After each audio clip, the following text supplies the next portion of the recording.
كابتن صلاح عبد العظيم رئيس مجلس إدارة نادي دقدوس الرياضي، برحب حضرتك معانا على 3 بي سي. اهلا الحمد لله على السلامه، وشرفتونا ونورتونا، وانا سعيد جدا بوجودكم، وبشكر سعادتك وبشكر كل الناس القائمين على القناه، الاستاذ طاهر ابو زيد، وبشكر برضو الكابتن الكبير الكابتن هادي خشبه والكابتن جمال عبد الحميد والنجوم الكبار دول، وانتم شرفتونا النهارده والله. الصراحه احنا عرفنا من حضرتك ان في مشكله بتخص المدرجات من ملعبكم، حضرتك احكي لنا عنها.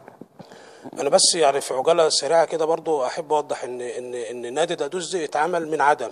يعني عاوز اقول لك ان حجم الجهود الذاتيه اللي اتعملت في النادي ديت ملهاش حدود، واحنا بذلنا جهد. يعني يمكن وقت دخلنا النادي كان ميزانيته 13 جنيه، النهارده الحمد لله ميزانيتنا عاليه قوي، وعندنا كل الانشطه، عندي مدرسه كوره، وعندي فريق ناشئين، وعندي فريق كره قدم في الدرجه الرابعه، وعندي فريق للصم والبكم، وعندي كونغ فو وكاراتيه وكيك بوكس وسله وخماسي. يعني كل الانشطه بتمارس.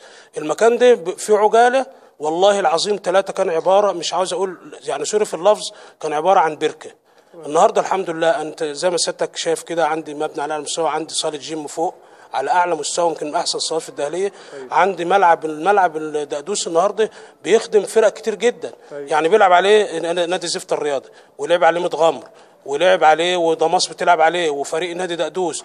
يعني الملعب ده اما تتحل مشكلته هيحل مشاكل كتير. يعني النهارده احنا بنأمل ان شاء الله ان زفته تصعد للدرجه الثانيه، وفي الحاله دي لازم هيحتاجوا مدرجات.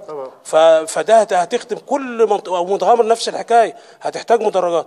المشكله النهارده اللي عندي ان انا عملت مقايسه وعملت كل الموافقات في منطقه الدقهليه وفي وكاله وزاره الدقهليه، وعملت الرسم الهندسي اللي كلفنا 6700 جنيه، وحتى الجهاز المركزي جاي بيتكلم، يعني بيقول لك انتوا كلفتوا رسم وما اتعملش.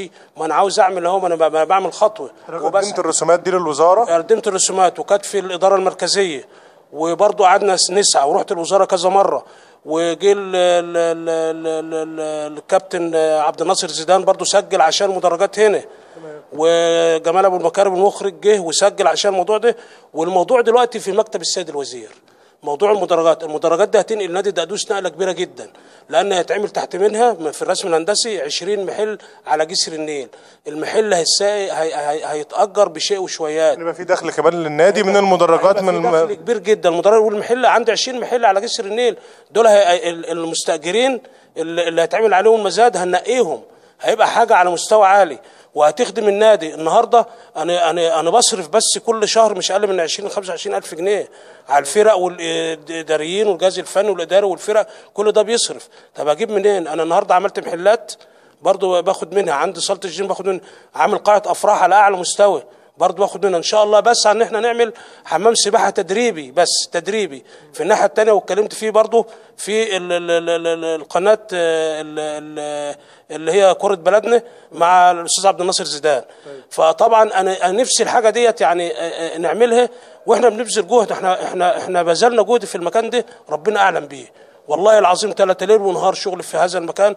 ولولا كده النادي ده كان عباره عن بركه، ما كانش فيه اي مبنى، ما كانش فيه ملاعب، ما كانش فيه. عندي النهارده اماكن العائلات، وعندي حدائق اطفال، وعندي ملعب بديل، وعندي ملعب كبير، وعندي ملعب خماسي على اعلى مستوى، وعندي محلات، وعندي قاعه جيم، وعندي صاله افراح، وعندي كافتيريا على اعلى مستوى، وعندي صاله جيم. يعني النهارده بعمل دخل النادي.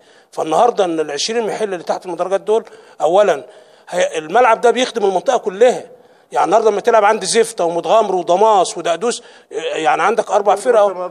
فطبعا انت النهارده في فرقتين، يعني زفته الاقرب للصعود. لما يتعمل مدرجات هيبقى عندهاش مشكله، لان بعد كده هيجي لك الاتحاد مش هيوافق الا بالمدرجات. طب نعمل ايه؟ فاحنا نفسنا، وصرخه للسيد الوزير المحترم خالد عبد العزيز، بقول له نادي دقدوس بيرجوك بلد فضيله الامام الشيخ الشعراوي زي ما قال الاستاذ عبد الناصر زيدان، انها تكرم حتى عشان خاطر الجهد اللي احنا عملناه ده كله، وعشان خاطر فضيله الامام الشيخ الشعراوي. ارجو ارجو ارجو ان هذا المطلب يتحقق، لان ده مطلب شعبي وجماهيري لمنطقه الدلتا كلها في نادي دقدوس الرياضي. بنشكر حضرتك وبنضم صوتنا لصوت حضرتك وبنوجهها رساله للسيد المهندس خالد عبد العزيز وزير الشباب والرياضه اللي بيدخرش اي مجهود في تنميه الانديه الشعبيه زي نادي قدوس، وبنستنى رد معالي المهندس خالد عبد العزيز. بنشكر حضرتك الصلاح. ربنا يخليك، انتوا شرفتونا ونورتونا، ربنا يخليك. وانا سعيد جدا بوجودكم والله، وسعيد بالقناه المحترمه، يعني قناه لها صدى كبير.